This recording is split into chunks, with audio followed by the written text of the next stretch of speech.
Os sensores em drones DJI, eles têm duas funções aí complementares, mas ao mesmo tempo distintas. Então, primeiro, função anti-colisão. Os sensores, através de visão computacional, vão conseguir te avisar a qual distância você está dos obstáculos. No modo de voo normal, que é o modo de voo chamado de Position, não se preocupe que depois nós vamos ver todos os modos de voo aí em detalhes. Mas enfim, o Position é o modo com o máximo de tecnologia do drone ligado. Então no modo Position, os sensores vão estar ativos e o drone vai frear, ele vai parar quando você estiver aí a mais ou menos 2 metros de distância de algum obstáculo. No entanto, como esses sensores, na verdade eles são câmeras sensores. Você não consegue acessar a imagem, mas eles são câmeras. Boa parte dos sensores aqui são do tipo câmera. Então ele monta um modelo tridimensional, então eu tenho duas câmeras monoculares aqui na frente, por exemplo, e ele monta um modelo tridimensional do ambiente, utiliza um algoritmo de detecção de bordas e através disso infere a distância que você está dos objetos através da estereoscopia. Porém, já vou deixar um alerta aqui, não confiem nos sensores. Na propaganda da fabricante é tudo muito lindo, ele desvia de tudo, ele para com qualquer obstáculo, mas na prática não funciona bem assim. As limitações dos sensores são em relação a objetos muito pequenos, com pouca massa. Então as coisas que ele mais precisava enxergar, ele não enxerga.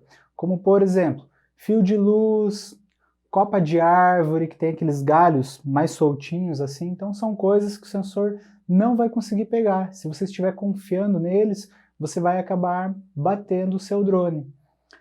O número de sensores varia dependendo do modelo do drone. Entre os drones pequenos, nível ProSummer da DJI, o único que tem sensores omnidirecionais, ou seja, que consegue pegar todos os lados do drone, é esse modelo aqui, é o Mavic 2.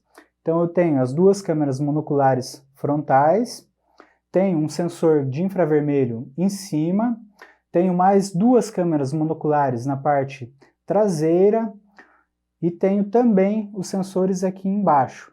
Então aqui no caso do Mavic 2 eu tenho duas tecnologias distintas. Tem a tecnologia do infravermelho e tem a tecnologia posicional ali através de visão. Então também são câmeras. Os sensores, muito importante isso, sensores laterais, então esses que estão pegando aqui do lado do drone, eles não funcionam no modo de voo Position, que é o modo de voo que você vai utilizar por 90% do tempo. Isso parece uma pegadinha até do fabricante, os alunos se assustam quando eu falo isso, mas é a realidade. Os sensores laterais só funcionam se você estiver no modo iniciante, que é onde também você vai ficar limitado aí a um raio de 30 metros do seu ponto de decolagem, e no modo tripod, que é onde o drone realiza movimentos mais lentos. Então é só nessas situações que os sensores laterais vão estar ativos. No modo Position, ou até mesmo no modo Sport, os sensores vão estar desligados. Toma muito cuidado em relação a isso, principalmente se estiver realizando um movimento como Crab, que é uma tomada aqui lateral. Então nessas tomadas laterais, em modo Position, ele não vai te avisar a hora que você estiver se aproximando dos obstáculos. Além disso, a segunda função dos sensores é chamado de VPS, Sistema de Posicionamento Visual.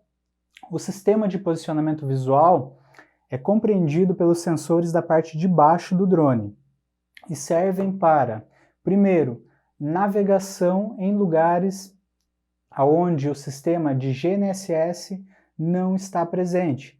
Por exemplo, se você realizar um voo indoor, dentro de uma igreja ou de um barracão, o drone não vai conseguir travar GPS, porque o sinal do GPS não chega ali nesse ambiente indoor.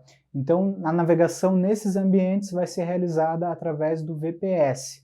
Os sensores que estão embaixo do drone vão conseguir pegar a altura através ou de sonar, no caso dos Phantom 4, ou de infravermelho, no caso do Mavic 2. e também as duas câmeras monoculares que estão fazendo ali o mapeamento daquele ambiente. Porém, o VPS tem várias limitações, né? Vamos a elas. Primeiro, se você tiver um chão com um padrão homogêneo, de uma cor só, não vai funcionar, porque tanto com o drone parado ou em movimento, a leitura que está sendo recebida através das câmeras monoculares vai ser a mesma. Você não tem diferenciação, você não tem contrastes diferentes, você não tem formas diferentes no chão, aí o sensor não vai funcionar.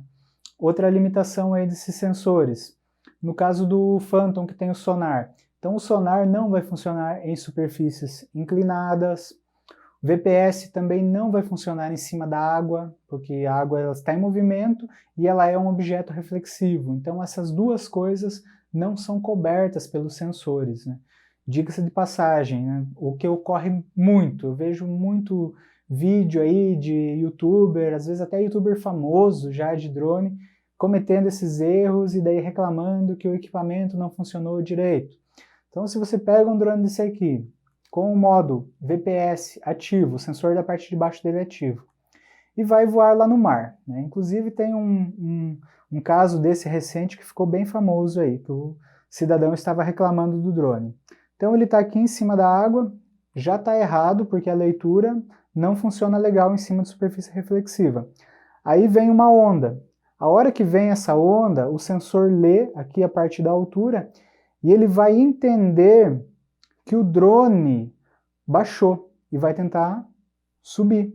Então ele vai tentar fazer uma correção. Ele vai subir, da hora que a onda passa, ele vai descer, porque ele vai entender que o drone estava se movimentando e não que a água estava movimentando. Da hora que ele desce, vem a próxima onda e cobre o drone. Pronto, perdeu o drone. Então é muito fácil de perder um drone se você cometer aí esses erros. O sensor VPS, se você for realizar voo em cima da água, ou você desliga o VPS, ou você mantém uma altura aonde o sensor não esteja atuando. E qual vai ser essa altura? É variável dependendo do modelo de drone. Esse meu drone aqui, o Mavic 2, ele funciona até mais ou menos uns 9 metros de altura. Então até 9 metros de altura o VPS está funcionando, que é a parte de baixo ali. Passei disso, passei dessa altura, o VPS não está mais ativo. Então seria seguro voar acima da água numa altura superior à altura de atuação do VPS. Os sensores de colisão aqui, da parte da frente, de trás do drone, então eles também são câmeras monoculares, funcionam o mesmo algoritmo, semelhante à parte do VPS, e eles têm problema com superfície reflexiva. Então imagine, se você vai com o seu drone e avança para cima de um prédio envidraçado, espelhado, o sensor não vai funcionar, ele não vai pegar aquele obstáculo ali e você pode bater o seu drone também. Então os sensores são muito bons, mas não confie neles. O recomendado é que até você ter aí umas 50 horas de pilotagem, você se mantenha no mínimo aí a uns 6, 7 metros de distância de qualquer obstáculo. Ou seja, você não vai nem deixar o sensor atuar. Se ele te avisar de alguma coisa que você não viu, ótimo, salvou o seu drone. Mas não que você vai voar aí confiando nesses sensores, né? Como tem essa limitação aí também da atuação deles em relação à altura, fica muito ligado em ambiente interno, porque quando você passa da altura máxima que o sensor atua, ele vai parar de funcionar. E como eu não tenho o sinal de GNSS, ou o equipamento vai travar e vai te avisar que ele não pode subir mais, ou ele vai entrar num modo chamado ATT, que depois eu vou explicar mais detalhadamente, mas ATT é um modo onde o drone não mantém a sua posição automaticamente. Ele mantém a altura, porque a IMU nunca desliga. Então, através da pressão atmosférica, ele consegue ali manter uma altura estável. Porém, ele vai derivar no espaço. Então, passou da área da altura de atuação do VPS, o drone vai derivar e a pilotagem vai ficar muito mais difícil. Outra coisa que você deve prestar bastante atenção também é em relação à iluminação.